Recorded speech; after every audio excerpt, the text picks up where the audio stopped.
welcome to a new episode of Caribbean Focus TV. Yeah, it's a new day, a new show, and thank you for joining us. We're glad to be here with you today.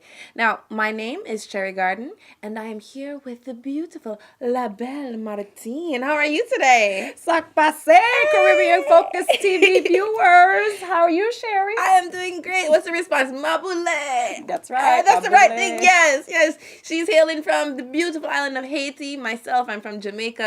And guys, you're watching Caribbean Focus TV. We have another great episode in store for you today.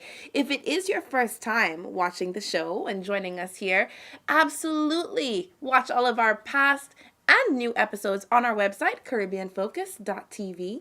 There you can sign up for the newsletter, as well as check our picture gallery and see the events that we're doing, as well as features on our website.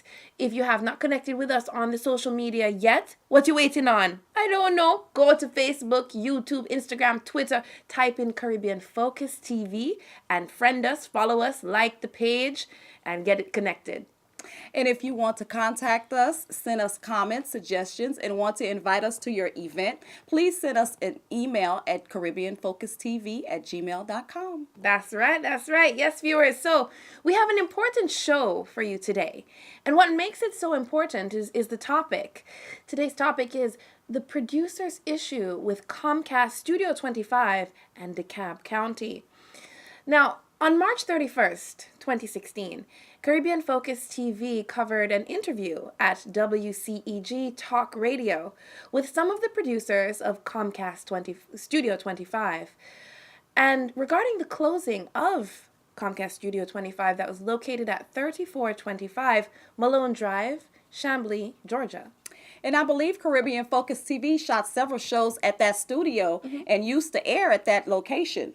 Yes, we used to air on Comcast Channel 25, and that's when we had that night anchor desk and everything. It was fun, and I learned a lot at that studio. So, we're going to make a long story short here, but we're going to bring on our executive producer, Jacques Duplessis, a.k.a. J. Dupe, and he's going to tell you a little bit about the matter. But before we do that, we're going to take a quick break. We'll be right back. Stay tuned. Stay focused. We are broadcasting live from our new Atlanta studio, 106liveradio.com. Welcome back, CFTV viewers. Thank you for staying with us here today. Now, like I mentioned, this show focuses on the issue between the producers at Comcast Studio 25 and DeKalb County. We are going to take you to WCEG Talk Radio, Worldwide Community Empowerment Group, for the interview with the Comcast producers. Now, just to give you a heads up, this interview was hosted by Mr. Joe Flint of the People's Choice show on WCEG Talk Radio. As a guest in the studio, there were Mike Hicks, who was the manager for Comcast Studio 25. At the time the studio shut down, and some of the producers at Comcast 25, like Penny Rogers, who is also the owner of WCEG Talk Radio, Lee Chapman, Dave Mitchell, and last but not least, our own producer, Jacques Duplessis, who was behind the camera. But today, we will have him to talk about his background experience and public access television. Very good. So now, let's roll some of the footage from WCEG Talk Radio interview with the Comcast producers. Keep it locked. Stay focused. As I mentioned to you, in the second hour, we were going to have some conversation about community access television. And so we have with us live in the studio Mr. Micah Hicks. We have with us Mr. Lee Chatman, and we have Mr. David Mitchell. Gentlemen, how are you? Wonderful. Great. So I want to just jump right into this. We have Micah Hicks here with us, and Micah, you have an extremely extensive resume. That's very good. I know one of the things here that you've done for a while, of course, without a doubt, is community television. It says here that your experience goes back all the way to 2002 with People TV. You've worked recently with Zeal TV. Is it Zeal? Okay, and Comcast Studio 25 from July of 2014 to November of 2015. You've also worked with the Georgia State's television station.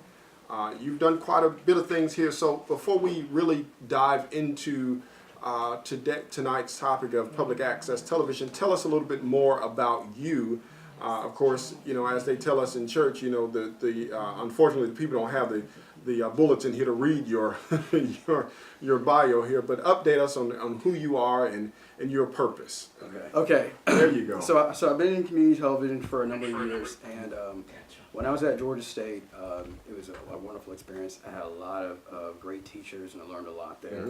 Mm-hmm. But I met somebody at City Hall when I was doing an assignment from one journalism class. Okay. They invited me to People TV. I went out there and wound up doing a live show. Mm-hmm. The camera operator, and I was just hooked ever since. What drew me to community television was a variety of people, culture, stories, and documentaries and TV shows that I saw and learned there. Absolutely. And I never got away from it. I volunteered, wound up working there, started producing my own shows. So I am an independent producer as well. Okay. One of my shows is called Musician's Voice. We did local bands around Atlanta and outside the state of Georgia. Mm-hmm. And I'm currently working on my political show called a Roundtable Discussion. We talk Okay. about tax reform, healthcare, anything going on in U.S. political, as far as local and international. Are you trying to be competition, Mike? Just trying to get my politics out there through Absolutely, my show. absolutely. So I actually have a host for that, Henri Holmes. He's a great person. It's great working with him. Gotcha. So let me ask you this question, Micah. You just mentioned, that you are a producer as well.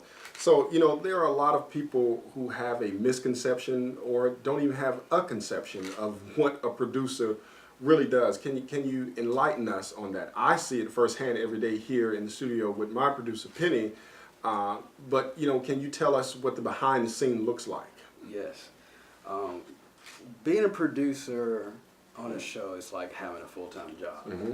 You're in charge of everything. Yeah. Your crew, writing the show, scripts, knowing all the equipment, switchers, cameras, knowing all positions, scheduling, having your pre-production meeting, basically what the episode's going to be about with your crew. Pre-production can include bringing in your people you're going to interview, telling them what time to get there and all that, the scheduling, everything, your post-production, what we can do to improve on. Having taught a production class, I always teach people and tell people to prepare for everything, have a plan A, B. The producer does everything. Gotcha. The producer's also in charge of getting the show out there, getting it marketed, getting it to mass control people to get it on the air. Okay. Very, very, very, very hard. Gotcha. Fun. Gotcha. Rewarding. Well, we certainly are grateful to have you here. So you just heard from Mr. Mike Hicks telling us a little about who he is and his purpose. Well, there's more. Let's hear from Lee Chapman and David Mitchell. Lee Chapman. Who is Lee Chapman? Who is Lee Chapman? Well, I was born and raised in West Virginia. I moved to Atlanta, Georgia. It's going on 2 years. Okay. You're a new implant. I am. It's very new. Yeah. My background, basically, I've spent many, many years in television production, Okay. in news programming. Mm-hmm. I was a newscast director in West Virginia at a couple of ABC and Fox affiliates Okay. back in Charleston, West Virginia. Gotcha. So being here, since I came to Atlanta, I had the opportunity to meet a young lady who was over DeKalb Studios, which is a casting, a studio basically. Her name was Kathy Howard. Gotcha. So during that time, we were working together, and then we came in a connection with Mike Gotcha. and with Comcast 25. So I was a producer for the Kathy Howard show. Gotcha. And then working with Micah, we were able to get the show on there through Comcast 2025. He was a big help. Mm-hmm. So basically, about me, basically being a producer, learning about the technical aspects. Working with Mike, I learned a lot as far as public access television in the Atlanta area. Gotcha. So that's pretty much me in a nutshell. Gotcha. Well, Lee, absolutely happy to have you. And then, ladies and gentlemen, we have Mr. Doug Mitchell, Mr. Captain America here with us. It's David. I'm sorry, David Mitchell. Yeah, I no problem. apologize. I may look like a Doug, but that's okay. My mistake. No problem. Go right ahead, David. Who are you? I'm David Mitchell from Detroit, Michigan originally. Gotcha. Came down here to school at Clark Carolina University. Okay. Stayed like everybody else. Yeah. Been here for I want to say too long. I'm a Several native, years. so there's no such thing as too long. Yeah, I've been out for roughly about 15 years. Gotcha, okay, And all right. I'm an artist, fine artist by trade. Then I got into writing, and then I like to call myself a creator. Okay. So however I can release my creativity, it just continues to elevate it, and then it elevated into TV broadcast. And Gotcha. public access was an amazing outlet because there's limitless possibilities Okay. for an economical cost for the regular everyday Joe.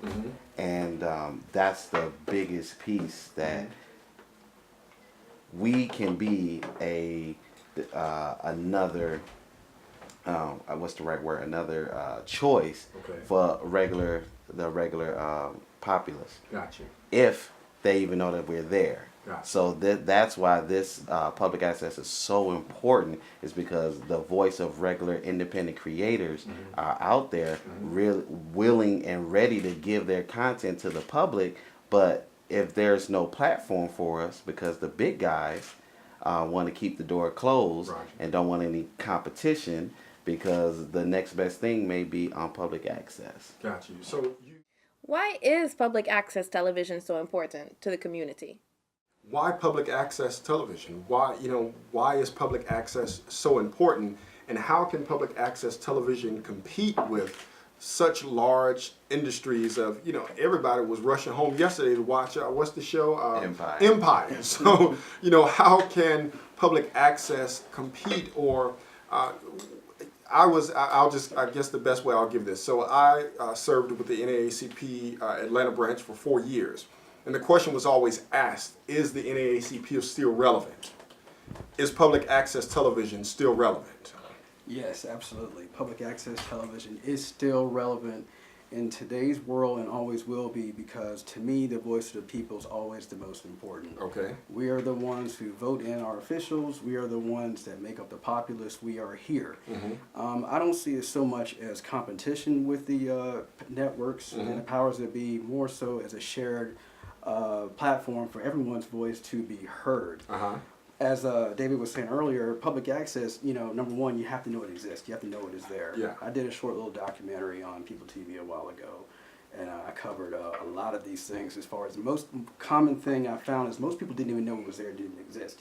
Public access is it's a voice for us to do our shows, but it's also a learning facility for those who want to learn how to create TV shows that have no prior experience or little experience can go there and learn, and then get a job in television. They can take their shows to other public access stations and sometimes pitch them to the networks. So, forgive me, I don't mean to cut you off. Here's a quick question. When you say to other public access, so other public access televisions, is that within the state of Georgia? Or is that in other, states? Or do we have our own, just one public access here in Georgia? Or are there several public access television stations here in Georgia?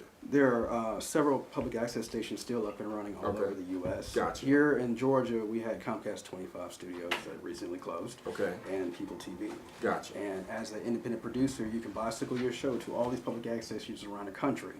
Each one has their own different rules of how you get in as a non-resident, but they open their doors to anybody for any kind of programming. Some of our producers are taking their shows overseas, but we all thank public access for giving that platform, that opportunity to do so, to where otherwise we wouldn't have had that opportunity. A lot of people tend to forget when they want to talk about, we have social media, we have Facebook and YouTube. Yeah. Well, all of us don't have access to high-end camera equipment or any camera equipment. And some of us want to do more than just pick up a phone and shoot something from one perspective. We want multiple cameras, we want a studio, we want to have a town hall meeting, we want to talk about important issues in the community. Yes. We want to do it in a studio environment and bring in guests and have an audience and do all this stuff.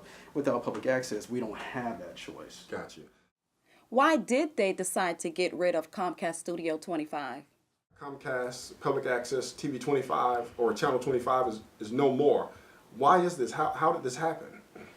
Well, I've been told several different things, and so I can't specifically speak to the fact that why they specifically closed our station. Okay. I haven't had people of authority to actually tell me specifically why our station had to close down. Gotcha. But what I will say is what has been told me over the years of why public access has been closed down. Some of the cable companies weren't their channels back. Some of the stations weren't raising money. They lost money. and then some of the stations weren't properly marketed, and then adapt the station to modern times. And so that's going to be overemphasized in this conversation, is that there are public access stations successful right now. Nice HD camera equipment. They got lots and lots of producers. Everyone's having fun. There's a misconception that public access is this gloom and doom and it's going away. But no, it's happening in a lot of states and in the United States. And I believe wholeheartedly we can have that here. Got you.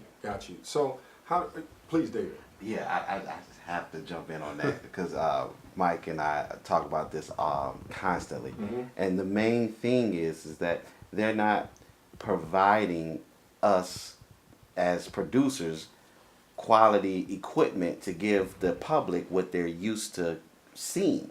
It's just like you bumping an 8-track when everybody's on, their iPhone. So wait a minute, you don't want to play Roberta Flack?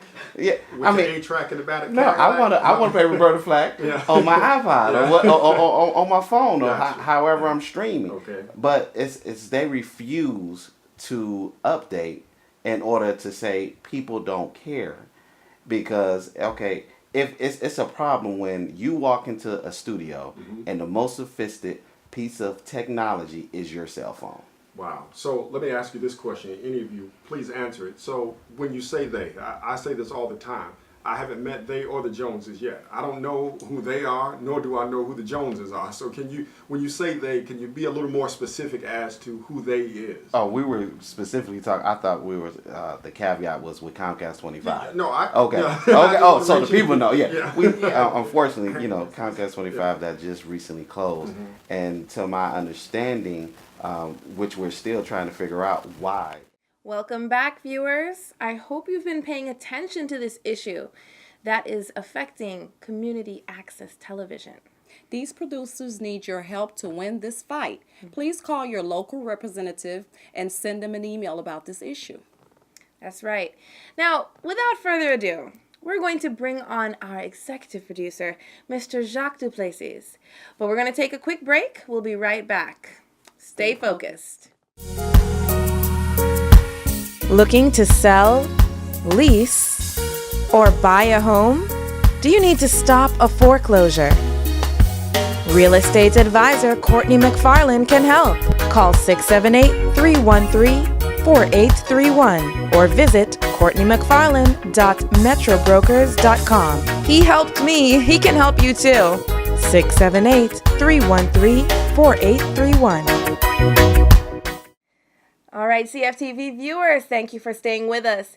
Now, I have the honor of sitting beside our one and only executive producer of Caribbean Focus TV, Mr. Jacques Duplessis. How are you doing today? All right, Sherry. How are you? Thanks for having me on set today. Oh, what a privilege sitting next to Sherry Garden. Oh, my God. Can I get a hug? Hug. Oh, thank you. It's a privilege to have you in front of the camera today instead of always behind the camera. So this is a great moment. Yes, ma'am.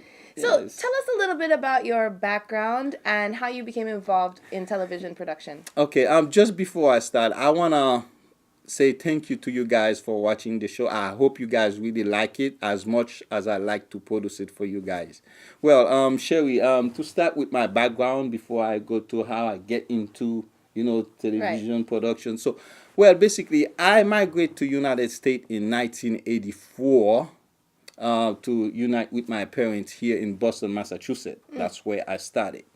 And actually, I'm going to skip a few years, going to 1989. 1989, that's when I start, actually doing videos. I purchased my first camera, and I have my best friend that invite me to, to one of the access television that was in Malden, Massachusetts.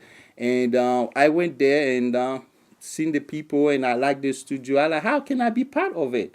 And they would say, well, this is what you need to do. You got to apply. It's like $25 to be a member.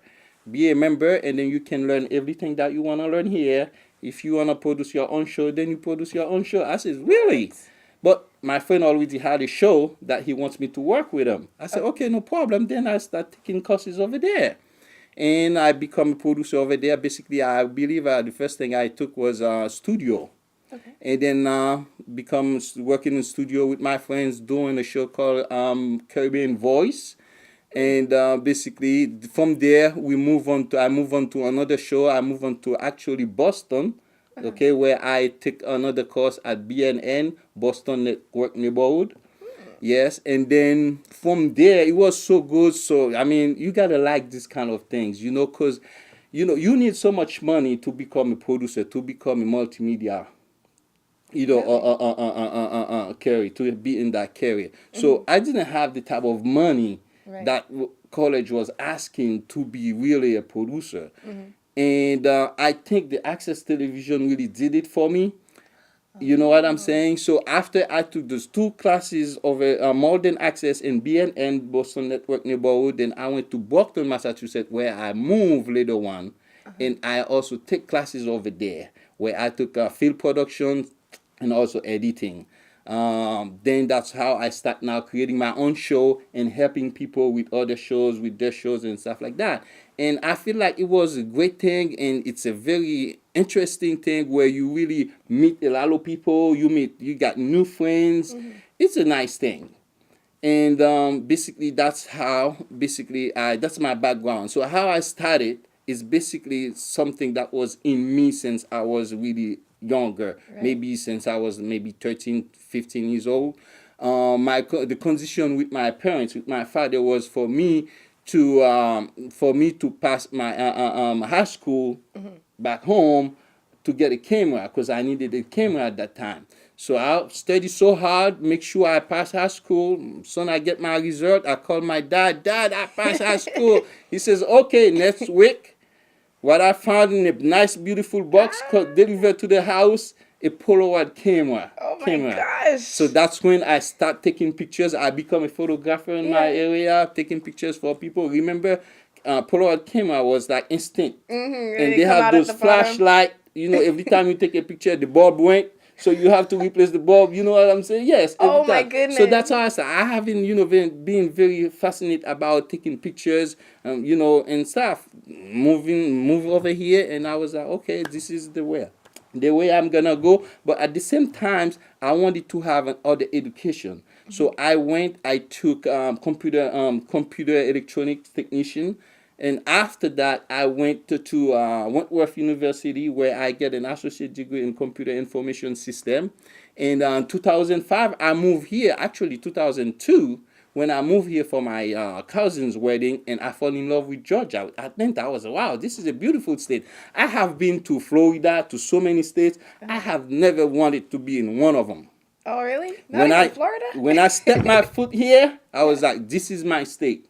In 2005, I moved up here, and I said, so we're gonna have a Caribbean show here, because there was nothing Caribbean, news, media going on over here. 2005, when I come, I said, okay, this is what I'm gonna be doing. Then I start Caribbean Focus TV. Sherry, you started with me, since 2008. You remember. So now this is what this is the thing. Look at Sherry. If you're looking at Sherry, listen to Sherry on television, I'm sure you guys love Sherry. And this is where Sherry started, with Caribbean Focus TV, by me being taking courses from Access Television, become a producer, and I was able to pass on what I learned to other people. And now I feel so bad, the fact that they want to take this away from us, And I think viewers watching, listening to this show right now, you guys need to help us to keep this show going, to keep Comcast 25 studio going. We need that studio. It's very important for us. That's where we can actually bring our voice when we have any issues in our community. That's where we actually bring it up, talk about it, let the rest of the world know about it. So now they want to take it away from us. So please help us out by contacting your local official. Let them know what's going on. Why is this happening? Please do that for us. It's nothing. We don't ask for money. We do need money too, but we're not asking for that now. Call your local official, please. Fantastic. Yes, well, thank you so much for sharing your background, the passion, and you can see how community access television has been an integral part of the development, your educational development, and even the development of Caribbean Focus TV. Yep. Wow. And one more thing, I'm a student at Georgia State University. Basically, this is one of the reasons I cannot graduate. I have one more year to go, but Caribbean Focus TV stopped me from going, because I have to serve you guys. your dedication and passion to serving the community. You know what I'm saying? So that's why I'm here. But guys, as long you guys help this to kick on, so Jacques is going back, finish his last year, and get his bachelor degree in computer information system. That is fantastic. Well, thank you so much for sharing with the viewers about your passion and why not only Caribbean Focus TV is important, but why community access television is important for the community. Yeah. So we are going to take a quick break. Make sure that you keep it locked, guys. And stay focused.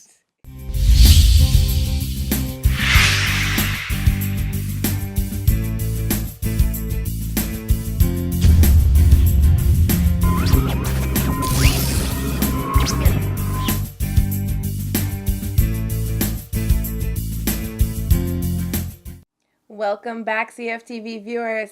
As you can see, today's show is about the issue in our own home. So we ask that you help us by writing, contacting, calling your local elected official about this issue. So now we are at the sad point in the show where we have to go. We have to leave you. But before we go, before we say goodbye, I'd like to tell you to make sure that you go onto our website, CaribbeanFocus.tv, and check out our past episodes and even the newsletter. That one is very important. Sign up so that you can receive the newsletter, check out our services, and for your suggestions and comments, or if you want to invite us to your event, you can email us at CaribbeanFocusTV@gmail.com. That's right. And again, visit us on social media, Facebook, Twitter, Instagram, YouTube. Just type in Caribbean Focus TV, like us, and share the posts and the videos. All right?